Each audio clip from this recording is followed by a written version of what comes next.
The following program is being brought to you on the Voice America Business Channel. For more information about our network and to check out additional show hosts and topics of interest, please visit voiceamericabusiness.com. The Voice America Talk Radio Network is the worldwide leader in live Internet talk radio. Visit voiceamerica.com. The views and ideas expressed on the following program are strictly those of the hosts or guests and do not necessarily reflect the views and ideas held by the Voice America Talk Radio Network, its staff, and management.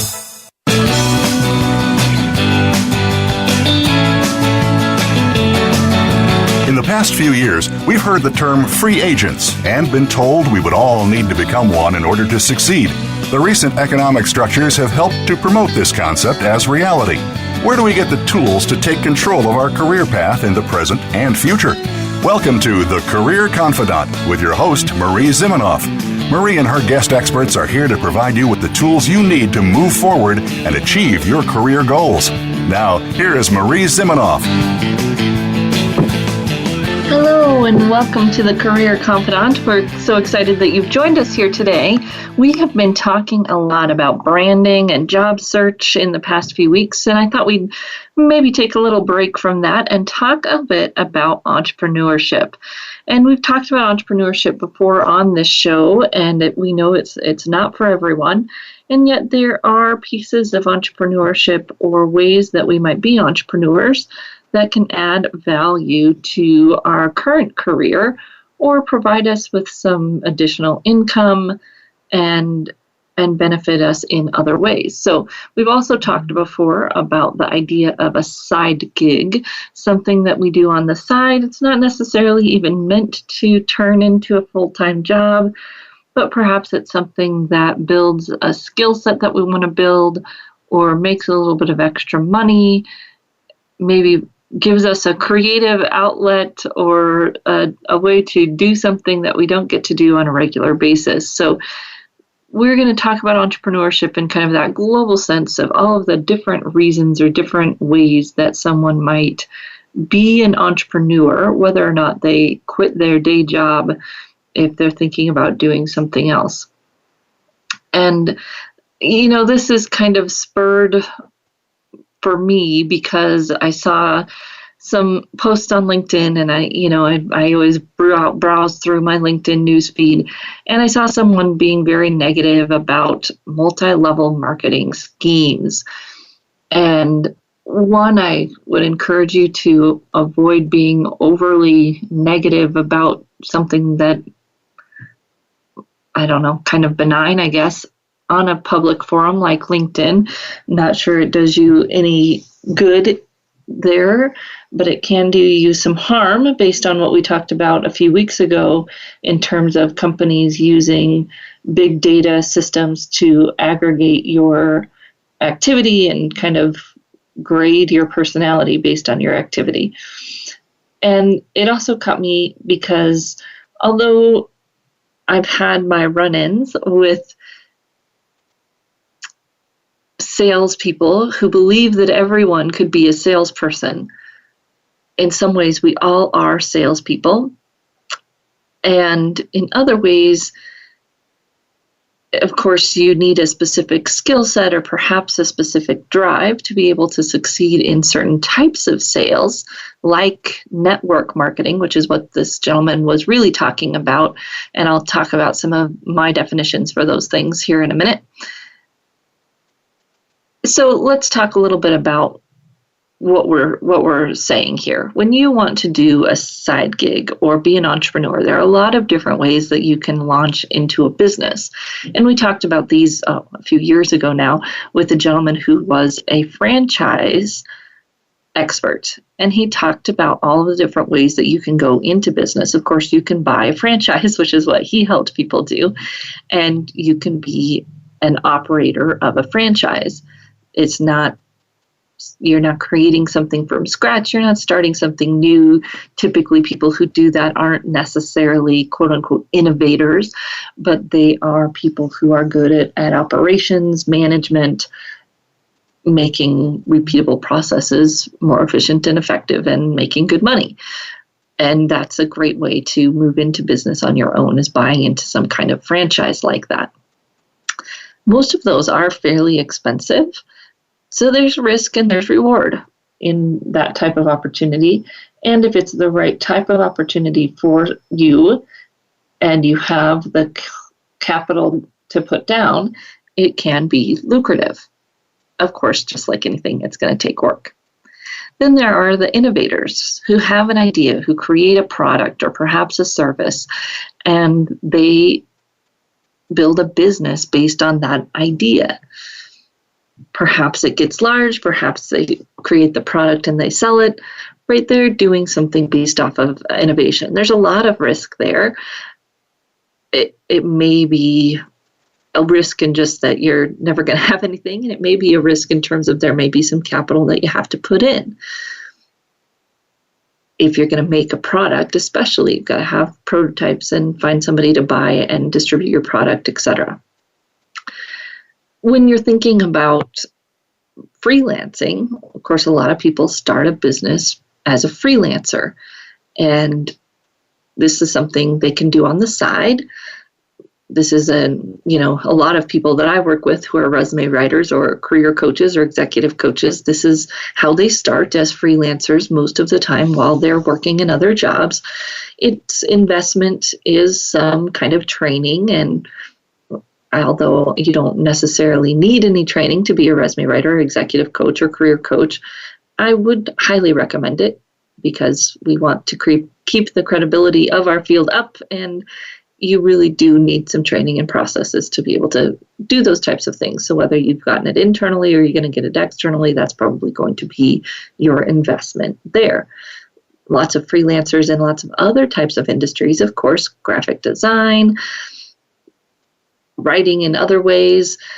The risk there can be quite minimal if you do it while you're still in your full-time job, and then you can grow it from there.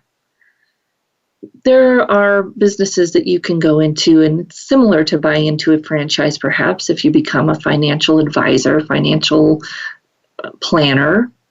Lots of investment there in terms of your time and some money to get your licenses, somewhat same as real estate, where you have to study and pass tests to get your licenses.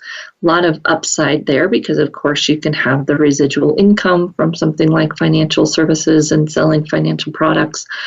And it may or may not come to fruition. You have to build your business from scratch, similar to other types of businesses.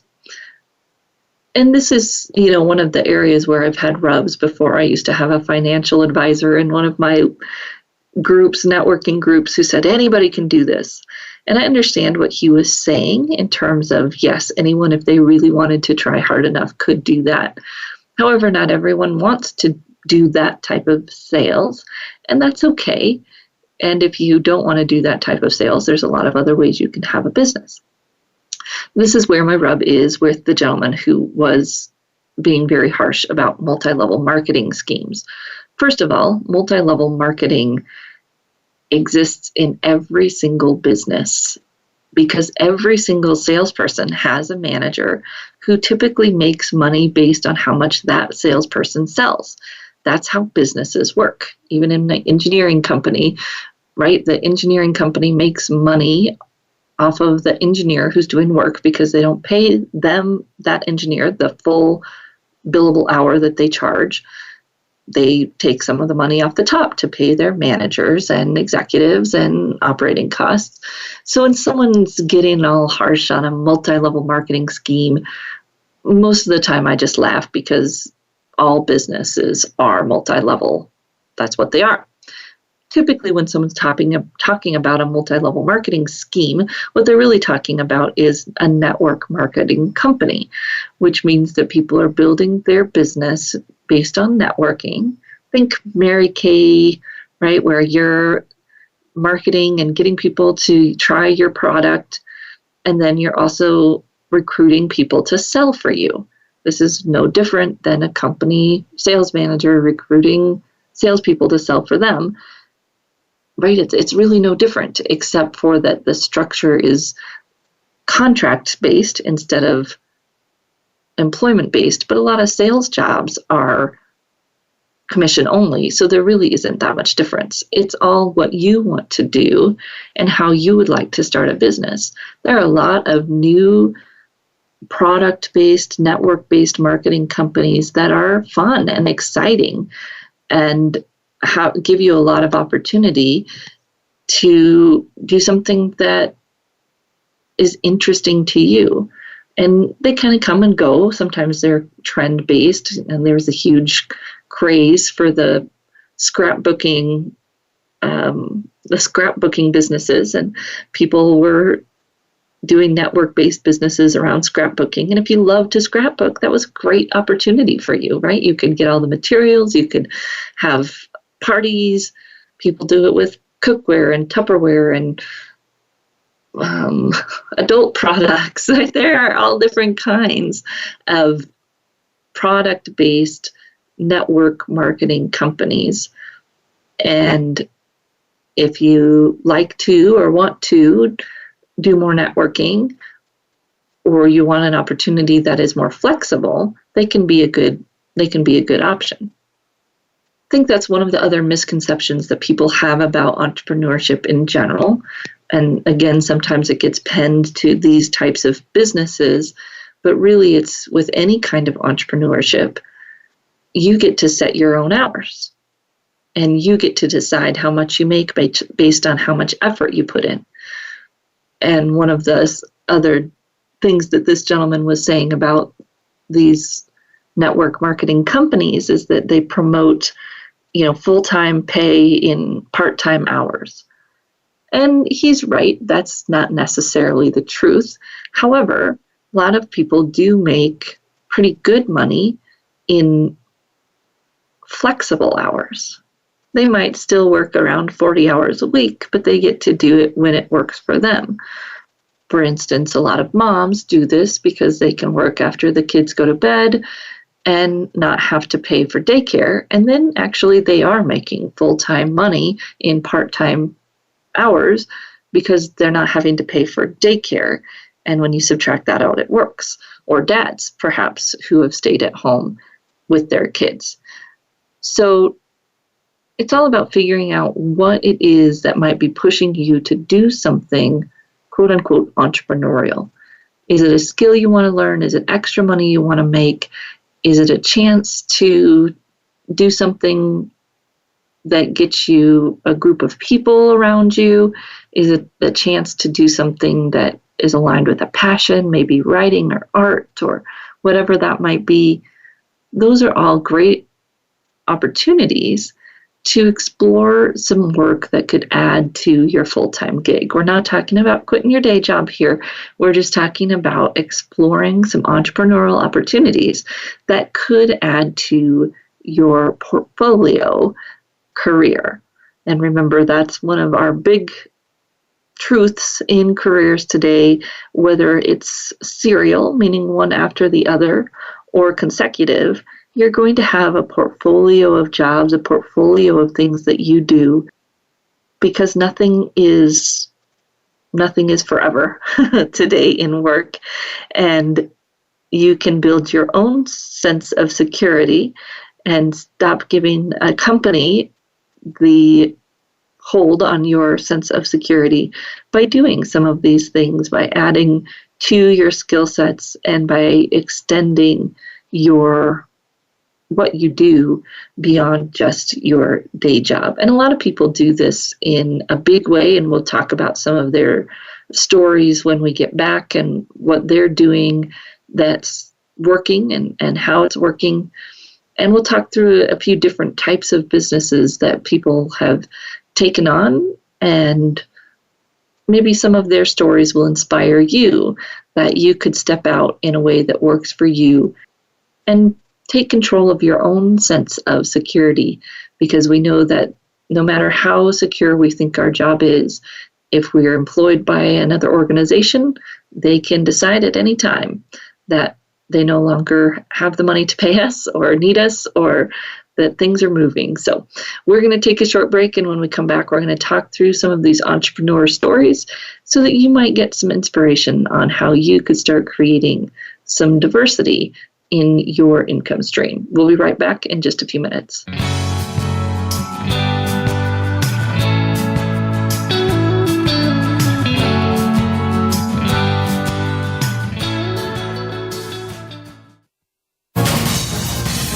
Voice America Business Network, the bottom line in business.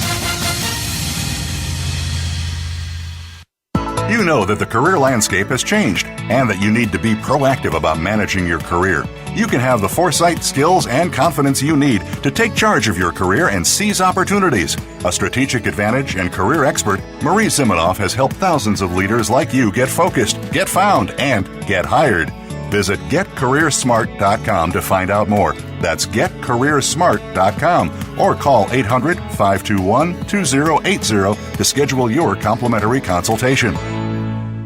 Each week, Larry Sternberg joins Dr. Kim Turnage to explore management issues from culture to discipline in Managing to Make a Difference. Join Talent Plus for 60 minutes of dynamic conversation, including real-life management examples helping you manage teams across the globe. This series airs on Voice America, the business channel, Thursdays at 5 p.m. Eastern, 2 p.m. Pacific. Managing to Make a Difference every Thursday afternoon with Larry Sternberg and Dr. Kim Turnage. What can we do to prepare for a career-altering interview or presentation, land an important deal, or simply play a great game of golf? These activities depend on preparation and execution, which grouped together we call performance. Uncover the mysteries of our mind and unlock the secrets of great performance by illuminating the mental side of life. When we better understand why we do the things we do and what keeps us from accomplishing our goals, we elevate our success. Listen for The Mental Game of Life with Dr. Christie, Mondays at 4 p.m. Pacific on Voice America Business. From the boardroom to you, Voice America Business Network.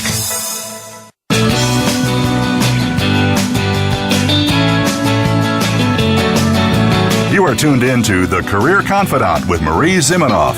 If you have a question or comment for Marie or her guest today, please call 1-866-472-5790. That's 1-866-472-5790. You may also send an email to marie@astrategicadvantage.com. Now, back to The Career Confidante. Welcome back to the Career Confidante. And today we're talking about entrepreneurship and maybe the many different faces that entrepreneurship can take on and different ways that people make it work for them. And encouraging you to think about what might work for you before you jump to conclusions about any types of opportunities. And we're going to talk about some success stories of people who have gone into many different types of businesses, business structures, and made it work for them. So the first, and this is the one that I'm most familiar with, are resume writers. And you may think, well, that's, kind of an interesting career or a job or a company. How does someone make that work?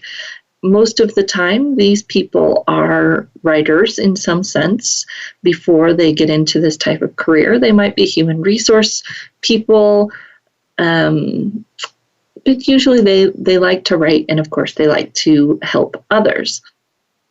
I'm going to tell you a story about one of my colleagues in particular who I know was working at a full-time job and started building her resume business on the side.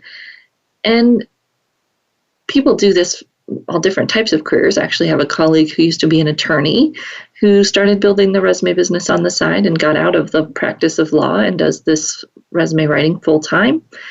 And other people are human resources, administrative assistants, lots of different types of backgrounds, and marketing. So I have a colleague who was in marketing and on the West Coast, started writing resumes on the side in the evenings, on the weekends, and she's really good at marketing, so she was writing articles about resume writing, sharing them, getting good press, getting good coverage, using some social media, although when she started, social media wasn't as big as it is today, and she was trickling in and getting clients as she went and working her day job. And actually, having kids. She has, I think, 6, 7 kids. So she was doing all of this at the same time. She started to get more clients than she could handle. So she hired a few subcontract writers, which is also another business opportunity for people in the writing space. She did get training and she got her certification. Then she also started hiring subcontractors. At first, she hired people that already had their certifications, and then she started to hire folks that showed promise and started to train them as well. So now she has a business 9 years later, that employs 15 different subcontractors, not full-time, but part-time, and then they add to their practice in other ways or their business in other ways. And most of her time is still spent marketing, although now she's marketing her own company and doing market research and figuring out what people do when they come to her website. That's one of her favorite things to do. And what I see in her story, somewhat similar to my story, is that when you start out on a business, you may have a vision of what it's going to look like at the end.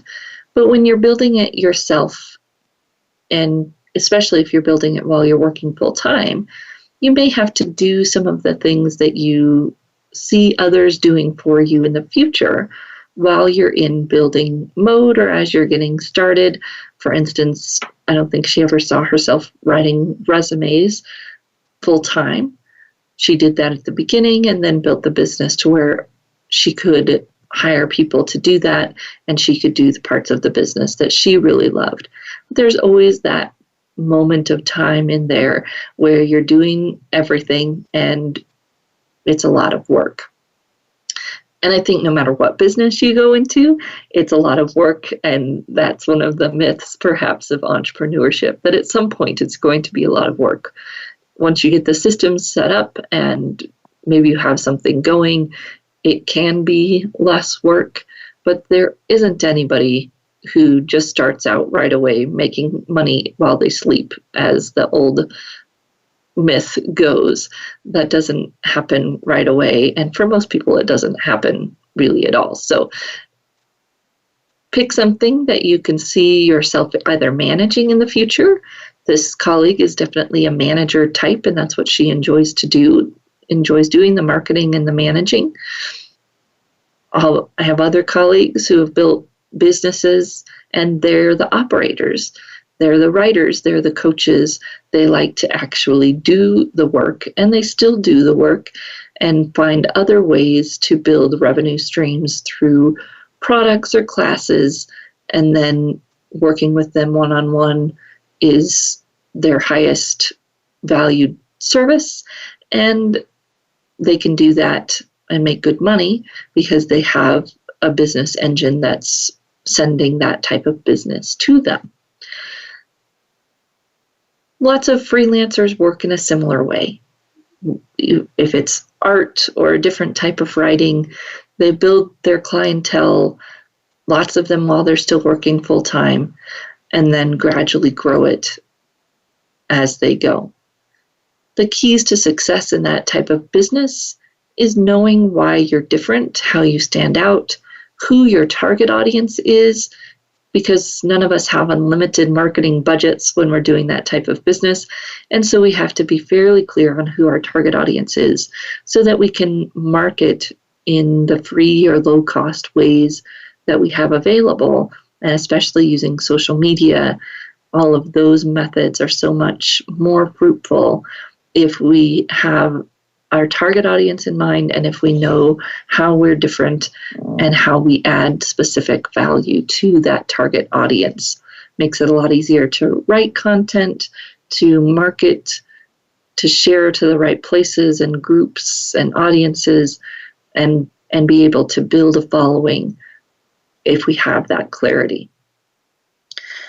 Second story here is an individual who was leaving the armed services and did a little bit of research, knew that obviously in that situation had a pension, a fallback plan, but wanted to do something, wanted the opportunity to build a business, and did a little bit of research, talked to some people about this industry, and decided to move into financial services.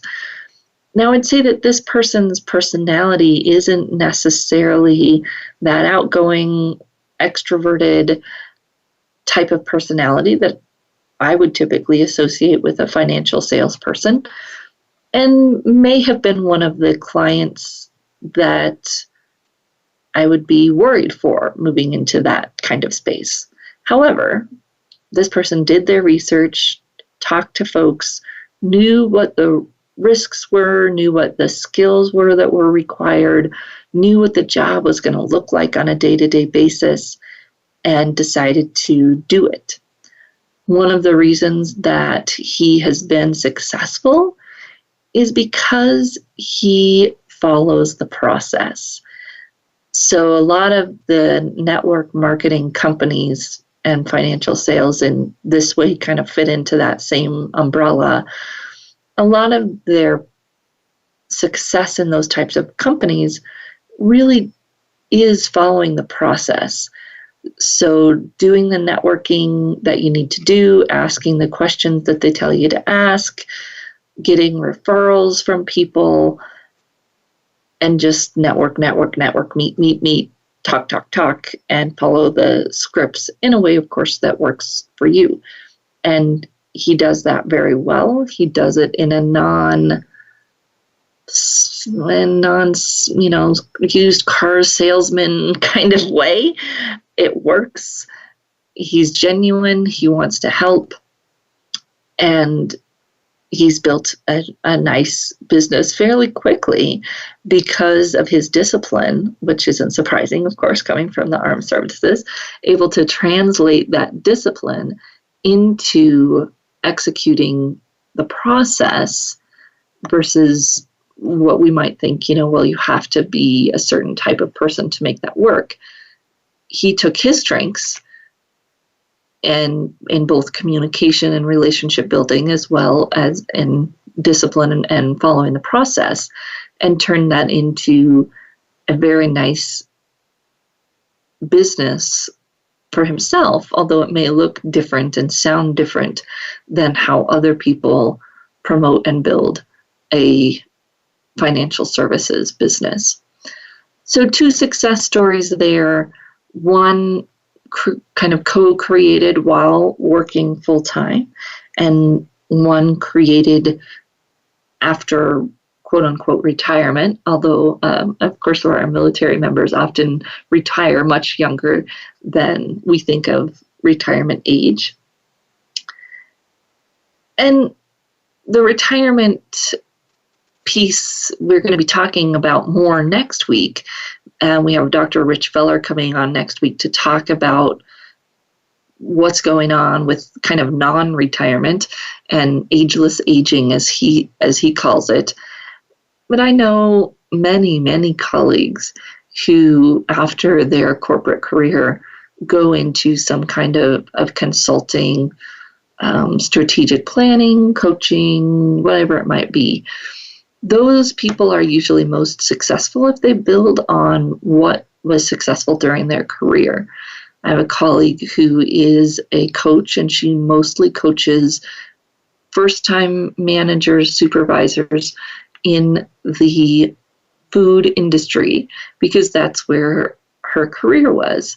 And she has a specific expertise in that area, and people can clearly see her value in that area. Of course, she's amazing with almost any first-line supervisor, manager, or even experienced managers.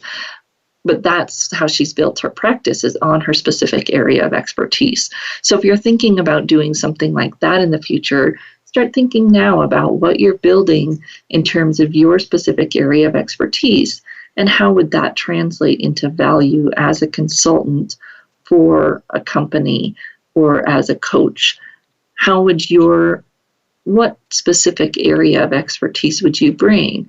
Marketing, strategic planning. There's a lot of people out there that do those types of things, and you can compete without a problem if you're clear about what your value is and you're clear about who that target audience is.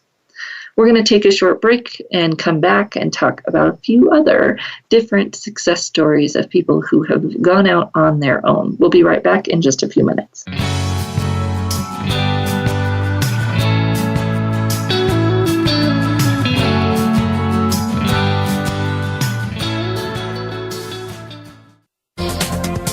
The business community's first choice in Internet Talk Radio. Voice America Business Network.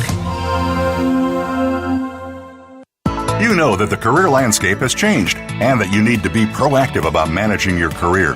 You can have the foresight, skills, and confidence you need to take charge of your career and seize opportunities. A strategic advantage and career expert, Marie Zimenoff has helped thousands of leaders like you get focused, get found, and get hired.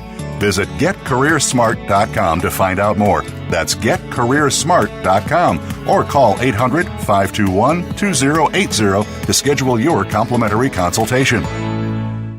If you're looking for an in-depth, thought-provoking discussion about leadership, tune in to Bernard E. Robinson's The Leadership Forum, Making an Impact Through Effective Leadership. Each program provides an intelligent, conversational experience about leadership from Bernard, his guests, and you. If you're interested in improving the quality of leadership in your organization, listen live every Monday at 11 a.m. Eastern Time and 8 a.m. Pacific Time for the Leadership Forum on the Voice America Business Channel. Do you realize that the root of your challenges lie within you? It's time to find out more about coaching and how it can help both you and your business. Coaching for Real with Ronald Graves will help you gain a deeper level of self-awareness to find the answers inside yourself. Our guests are business professionals just like you who agree to a coaching session on our radio program. Tune into Coaching for Real live every Thursday at 7 p.m. Eastern Time, 4 p.m. Pacific Time on Voice America Business. Voice America Business Network. The bottom line in business.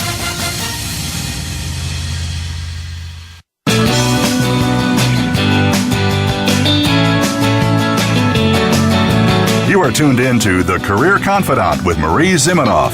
If you have a question or comment for Marie or her guest today, please call 1-866-472-5790. That's 1-866-472-5790. You may also send an email to marie@astrategicadvantage.com. Now, back to The Career Confidant. Welcome back to the Career Confidant. This is Marie Zimenoff, and today we're talking about entrepreneurship and the different ways that you could succeed being an entrepreneur. We've talked a little bit about freelance job, moving out onto your own, kind of building that while you work and making it full time at some point, or some people do it on the nights and weekends forever. We talked about a financial advisor, transitioning kind of into that type of direct sales type of job, if you will. And I want to talk a little bit about buying a franchise. This is, of course, a big decision, and I have known some people that have been successful and some people who have not been successful in these types of ventures.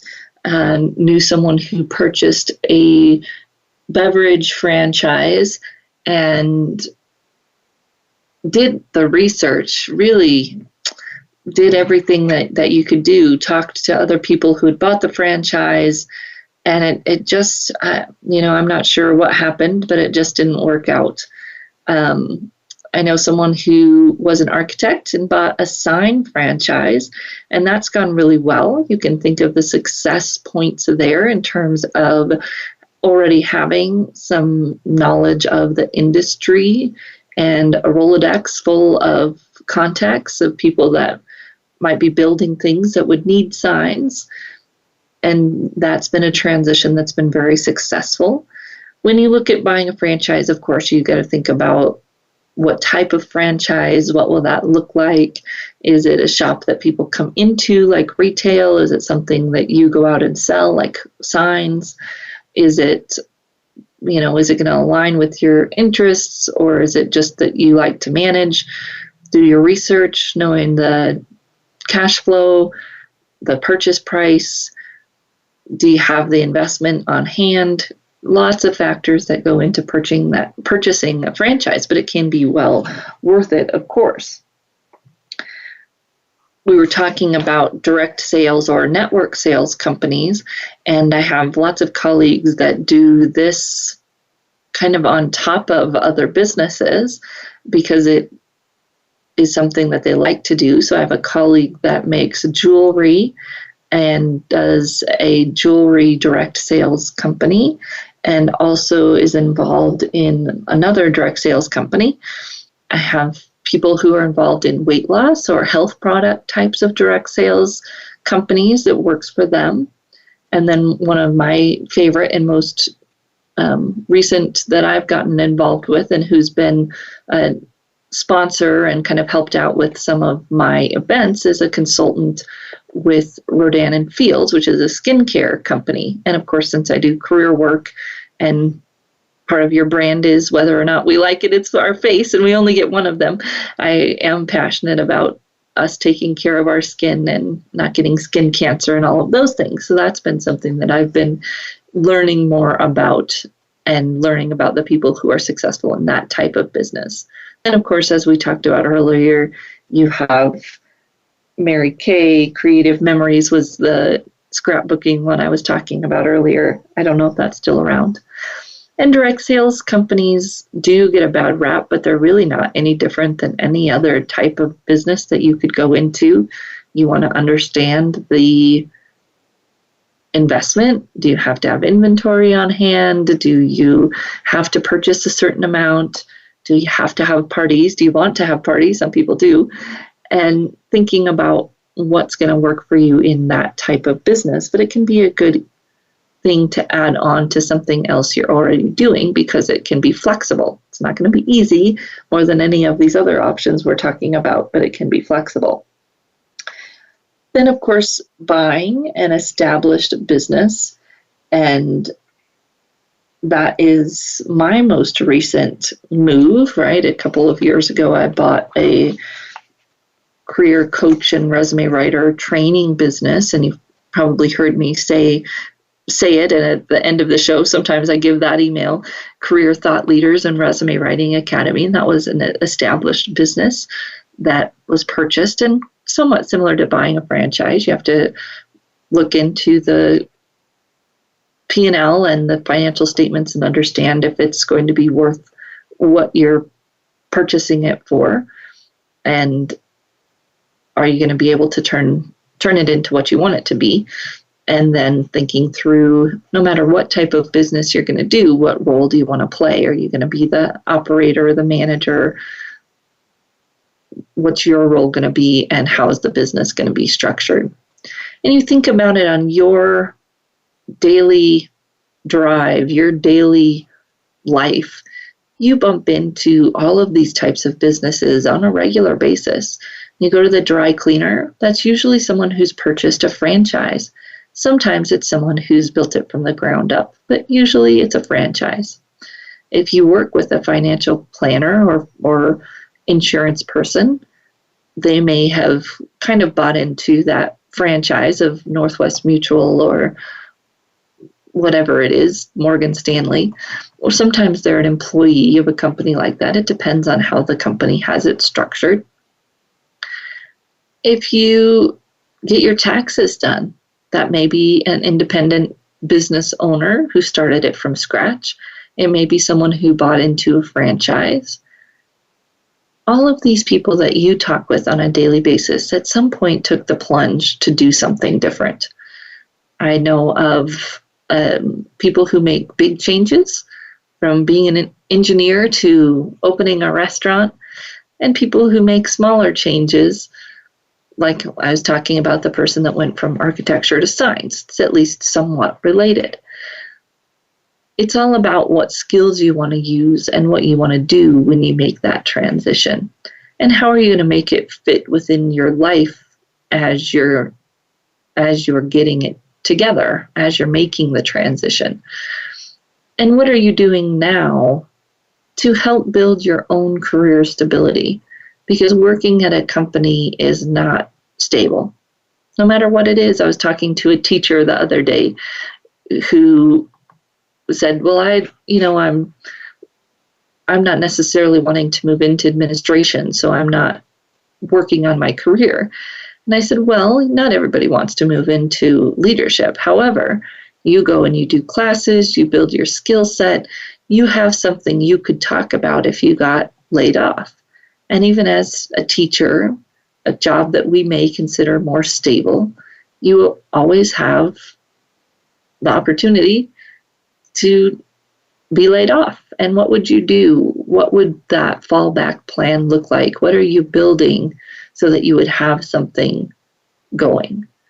And it's not meant to be a negative, fear-based thing where you're doing something out of fear that you might get laid off.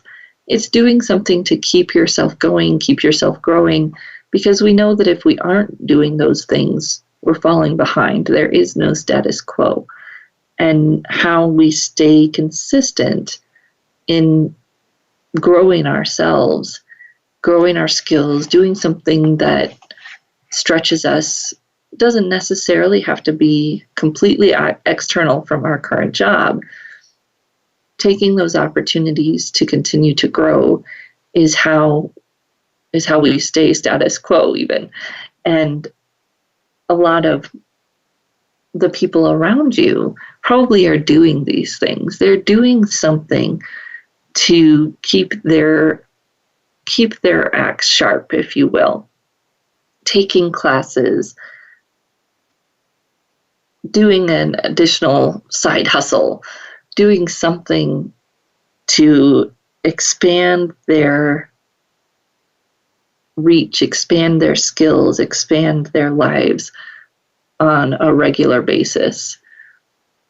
And really looking forward to what do you want to be in part of your life, and how can you make that happen?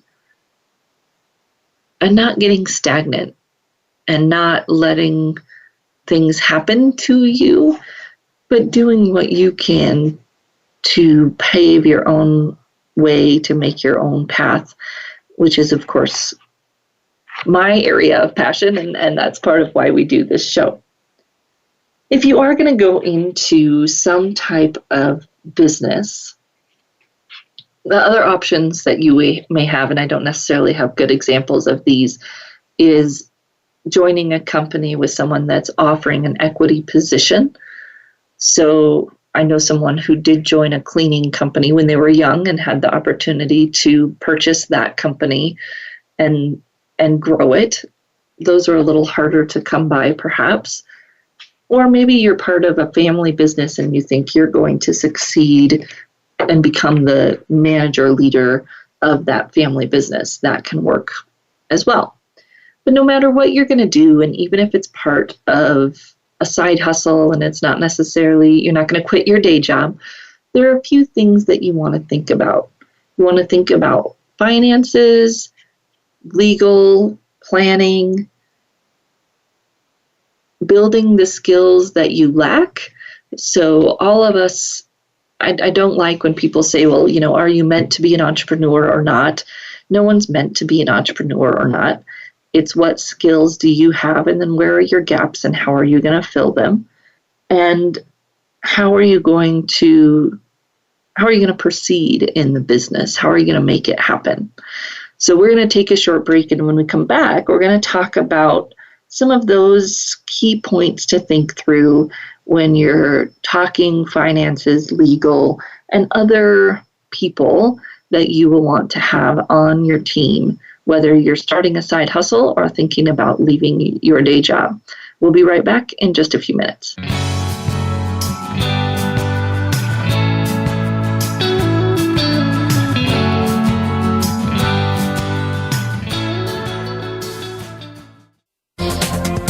The business community's first choice in Internet Talk Radio. Voice America Business Network. You you know that the career landscape has changed and that you need to be proactive about managing your career. You can have the foresight, skills, and confidence you need to take charge of your career and seize opportunities. A strategic advantage and career expert, Marie Zimenoff has helped thousands of leaders like you get focused, get found, and get hired. Visit getcareersmart.com to find out more. That's getcareersmart.com or call 800-521-2080 to schedule your complimentary consultation. You have a message. You want to share that message. You want it to be social, to go viral, and spread across the planet. But how do you get started? Tune into Amplify, featuring host Ken Rochon. This show is here to help you take that message and channel it through the most effective marketing techniques to not only be successful, but have a positive impact on the world. Tune in live every Tuesday at 5 p.m. Eastern Time, 2 p.m. Pacific on the Voice America Business Channel, and get amplified. Higher education faces lots of changes. If you are a student, educator, or in the workforce, you'll want to tune into Big Beacon Radio, transforming higher education. Your host, Dave Goldberg, and his guests will explore the innovations that higher education adopts as it reinvents itself. The world of higher education is constantly changing. Stay on top and stay ahead of the rest. Big Beacon Radio, transforming higher education. Listen Mondays at 10 a.m. Pacific, 1 p.m. Eastern on the Voice America Business Channel. When it comes to business, you'll find the experts here. Voice America Business Network.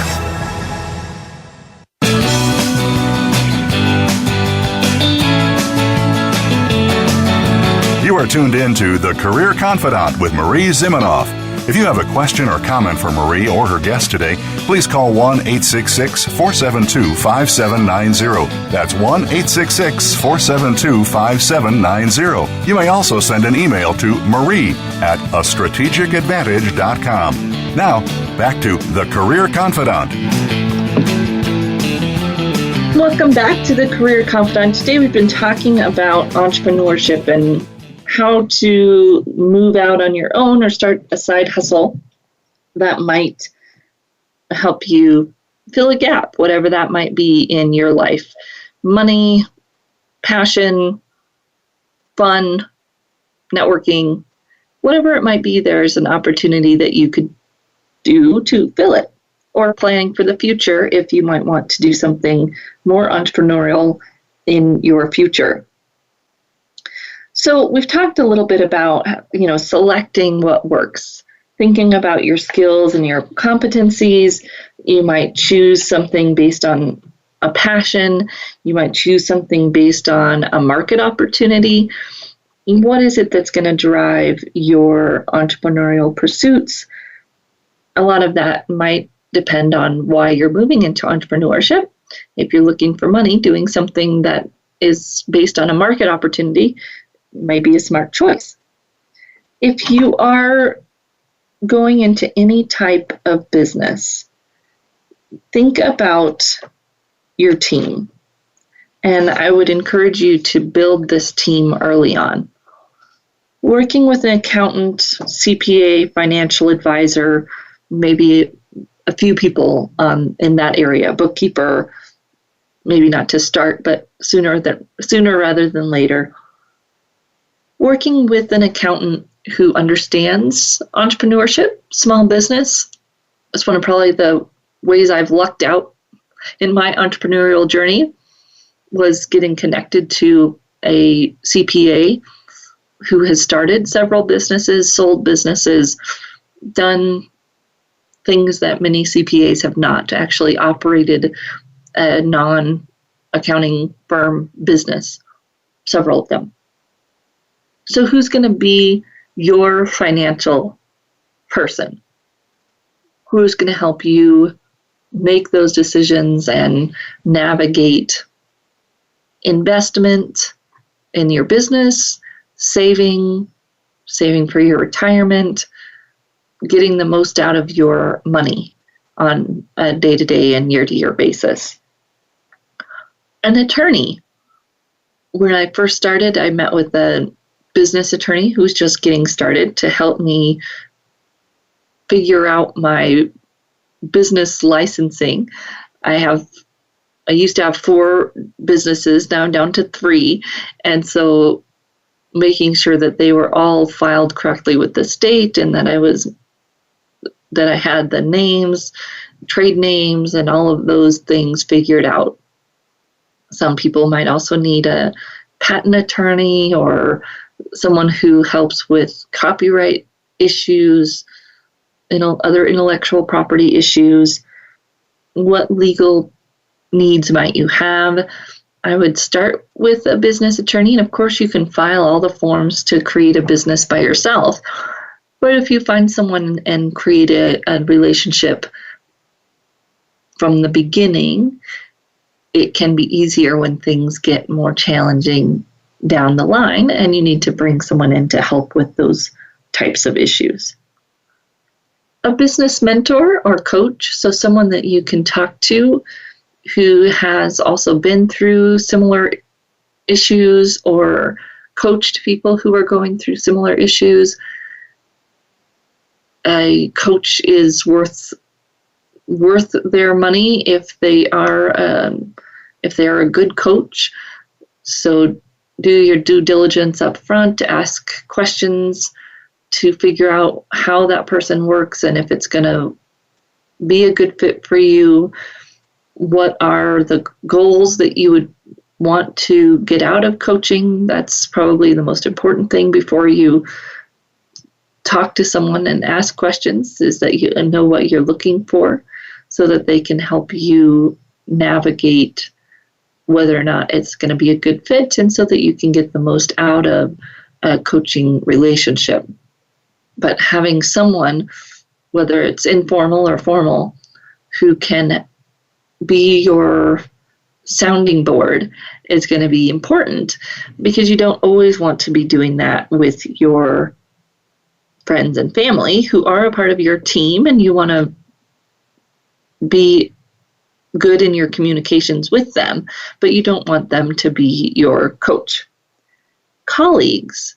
So this is one of the new things that's coming up as we move to more of a contract-based work society, that when we are moving into a new arena, we're going to have ample opportunity to connect with other people who do what we do. And I would encourage you to not think of that as a competitive environment, but as a supportive environment. So if you are a freelance web designer, there's most likely a meetup of some kind in your local area of other web designers, and that's a place that you should go so that you can connect with people about that type of work, so that you can get subcontract work. People aren't thinking about it as competitive, they're thinking about it as collaborative, and that provides you a great opportunity to connect with other people who are doing what you're doing and get benefit out of it, mutual benefit out of it for your business and for your network. And part of those professional relationships may also be professional associations. So looking to see if there are professional associations, local or national, that you might be able to hook into to get resources, to find other colleagues to talk with, to share ideas, to perhaps even buddy coach each other, peer coach. Lots of opportunities through networking groups and professional associations that can give you support, resources, just a great wealth of information. So don't be afraid to reach out. And even if it's a part-time thing and you're still doing your full-time work, go to those networking groups, go to those meetup groups, seek out those professional associations so that you can have an opportunity to connect with those resources. Now, most people, they'll say when you start to do a business, you want to do a business plan. Business plans are great and they're important. And don't get analysis paralysis. If you do that to yourself, don't let the business plan become a thing that you don't do anything towards your business because you don't have your business plan finished. Do your research, know what type of business you're looking at, know enough to make an informed decision about where you're going, and then don't be afraid to build as you go, design as you go, depending on what the business is, of course. Some businesses that won't work, but if you're starting off small, freelancing, doing something on the side, just get started and see where it takes you, see what types of opportunities come up, and what might you be learning from that in the future. We are going to have Rich Feller on the show next week to talk about ageless aging. And one of our partners for the show, our Rodan and Fields consultants, of course, that's important to our organization as they support some of our events and support what we're doing. And so we'll be talking a little bit more about that next week as well. We look forward to seeing you right back here again next week on The Career Confidant.